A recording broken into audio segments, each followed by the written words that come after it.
Oh, hello. Welcome to episode 8 of What's Up with Mr. Beck. Here's the rundown for today, guys. Boom.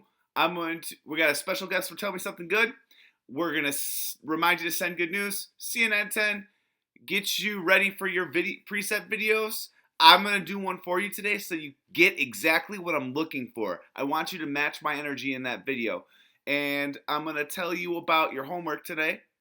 I'm also going to later on, we'll get to it. We'll go over today's CNNs, and then I'll go over the scoreboard, and we'll finish with the precept like we always do. So let's hit it.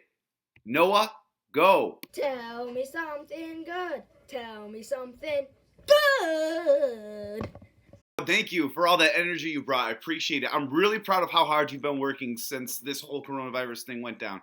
This has been like a really good move for some students, and like they're working so much harder than they ever did in the classroom. And I just want to let like Noah and Connor, who are coming to mind, like you guys are doing awesome. I'm so proud of you. That's my good news.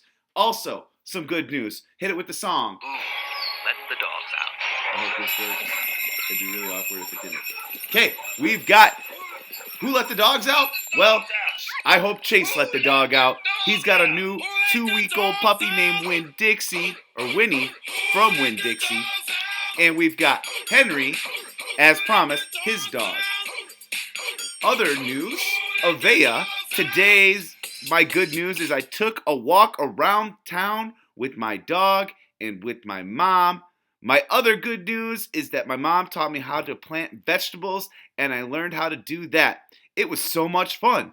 Also, I made some slime with my sister. Awesome. I love all the bonding that we're getting now because of this. So much more family time. And I love hearing about family time because family's number one. Okay? Awesome. And that's my good news for today. Next thing on our rundown is get ready to make your video, and I wanted to share a couple tips with how to make your video. First tip, read your script multiple times so it comes off really smooth when you're reading it. Tip number 2, stand next to something cool, like that expresses your personality or something like that. I'm going to do a video of how it should be for you, so I'm going to have an example here for you. It's coming up. I want to remind you that I've read this multiple times. I made sure I picked a precept that meant something to me, and now I'm standing next to something that I think is cool. So, hit it, Mr. Beck. Hello, I'm Mr. Beck, a 5th grade teacher from Cuba Rushford Elementary, and I'm challenging all of #MyCRCS to share your personal precept. Precepts are words to live by. My personal precept is acta non verba, which means deeds, not words. I chose this precept because I want to push myself to do more than just what I say I'm going to do. I want to lead with action because it's really easy to say #choose kind, and it's a lot harder to live #choose kind because what it comes down to is people remember the actions that you did, not the words that you say. I told you my precept. #MyCRCS. What's your precept? The next thing on the rundown is today's homework. This would be submitted to me today, please. And it's, what is the big idea about marine biology, creatures and ecosystems in the ocean? And the reason why we're doing this is because we've learned about ecosystems. We know about abiotic and biotic factors. I wanted you to start thinking about them in actual situations, like specific ecosystems. That's how come before we did the Caribbean, and then we did, at school, I think we did the tropical rainforest.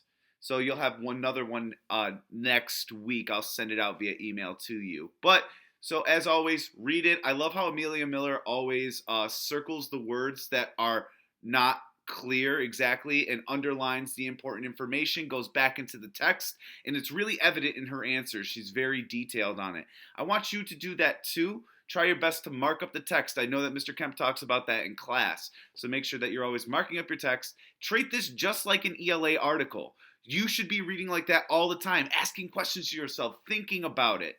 Then answer the questions that you have there, and as always, every single time when you write with Mr. Beck, you're going to restate. You're going to make sure you have capital letters. You're going to make sure you have punctuation because it's going to help you for the rest of your life, especially in middle school.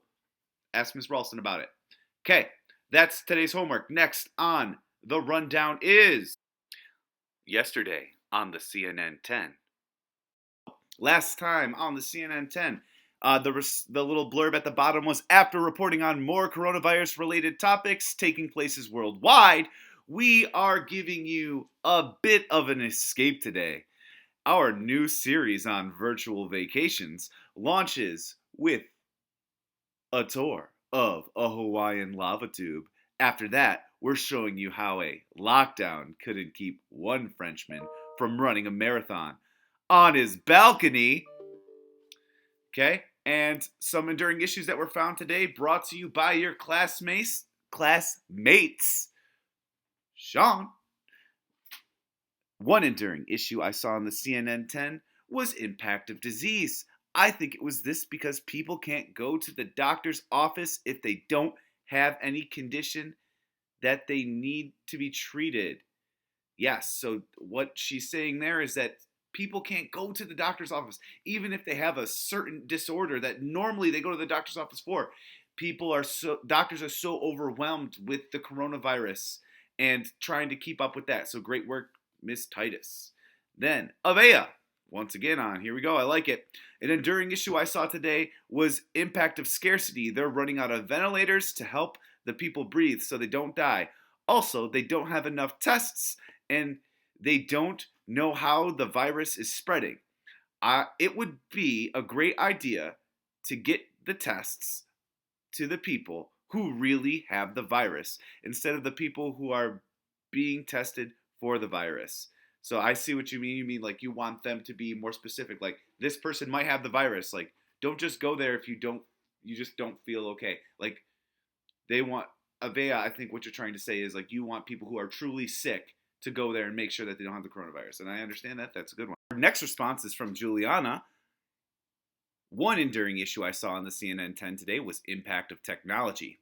Researchers have recently developed an experimental treatment for the coronavirus. This procedure involves the transmission of convalescent plasma, which is a process that certainly wouldn't have been perfected if not for modern technology and ethics as support. Therefore, the advancement of technology throughout history has allowed for many lives to be saved during this year's crisis. Juliana, beautifully written. Clearly you understood the enduring issue of impact of technology. Great work. And those are today's responses for the CNN 10. Remember, please, if you want yours to be up. Oh, wait, one more. I have a old school pen and paper response from Mr. Haas. So, impact of disease. I saw this because the COVID-19 virus is causing people to cancel vacation plans and have to do it on the go vacation in a virtual reality, which is true. And I love the little volcano tube that they showed. I thought that was pretty cool. Thank you, Mr. Haas. And that's our responses for today. Next up is the scoreboard. And who is in the lead? Let's check it out. 3, 2, 1. And groups. And the score as of when I started making this video. So I stopped taking scores about 8, maybe 9 o'clock p.m. And so in the lead is Gryffindor with 31 points. In second is Hufflepuff, who's starting to make a big comeback. Ravenclaw, which is right behind them with 25 points. And Slytherin with 23. I love the idea of sending out an email to your team to make sure that they're getting involved and doing all their work. You can push them to be better. Do it. Let's build each other up. Let's be as a team. Let's work together to be the best. Make sure that you're sending in your good news. Please make sure you're sending in your CNN 10 with the hashtag #OKToPrint. Thank you. And let's close with a precept. Today's precept is, don't feel bad for one moment about doing what brings you joy. And what that means to me, kids, is that I want you to be able to do whatever you like in the world. If you like My Little Pony and Star Wars and anime and American Girl dolls, I don't care. If it makes you happy, do it. Never feel bad about it. Always be you. Mic drop. Close out today's show. I want to thank you for all your hard work and effort that you've put in this week. I know it's been really difficult in a really weird, different situation. Not ideal for learning, but you guys have done incredible. I've called all of my homeroom last week. I called Mr. Kemp's homeroom this week. Expect a phone call from me, Miss Tucker's class, by the end of next week. And Mr. Beck's class, I'll be calling you back because I miss y'all so much. It's not fair. Okay, get it together. All right. So, anyways, as always, hashtag stay awesome, hashtag choose kind, Mr. Beck out.